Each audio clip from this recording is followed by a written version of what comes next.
முன்னாள் பிரதமருடைய கண் பார்வை 85% போயிருக்கு.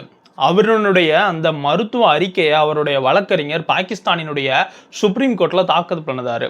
அக்டோபர் 2025 தனக்கு கண் பார்வையில குறைபாடு ஏற்பட்டதா அரசாங்கத்துக்கிட்ட அவர் சொல்லியிருக்காரு.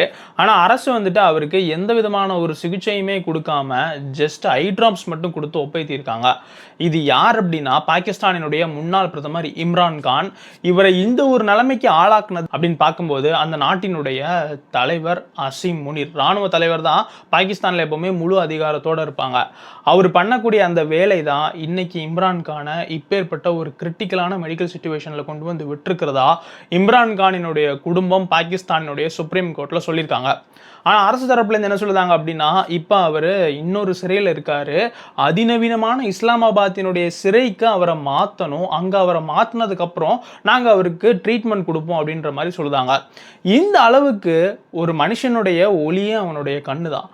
அதை போக வைக்கிற அளவுக்கு இம்ரான் கான் மேல என்ன ஒரு வருத்தம் பாகிஸ்தானினுடைய அசீம் முனிருக்கு அப்படின்னு பார்க்கும்போது அமெரிக்காவினுடைய டீப் ஸ்டேட்டுக்கும் வருத்தம் தான். ஏன்னா அவர் இந்தியா கூட உறவை சரி பண்ணணும்னு நினைச்சாரு.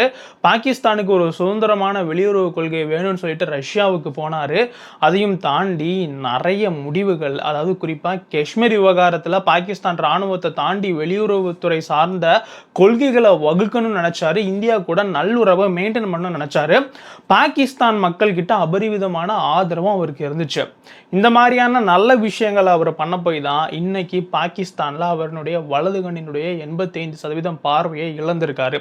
இது சம்பந்தமான ஒரு டீடைல்டான வீடியோ நம்ம சேனல்ல போஸ்ட் ஆகும். அதுக்கு உங்க சப்போர்ட் கொடுங்க. நம்ம ஓஹோ தமிழ் சேனலை சப்ஸ்கிரைப் பண்ணாம பார்க்குறவங்க சப்ஸ்கிரைப் பண்ணிக்கிடுங்க. ஓஹோ அப்படியா? ஆமாடி.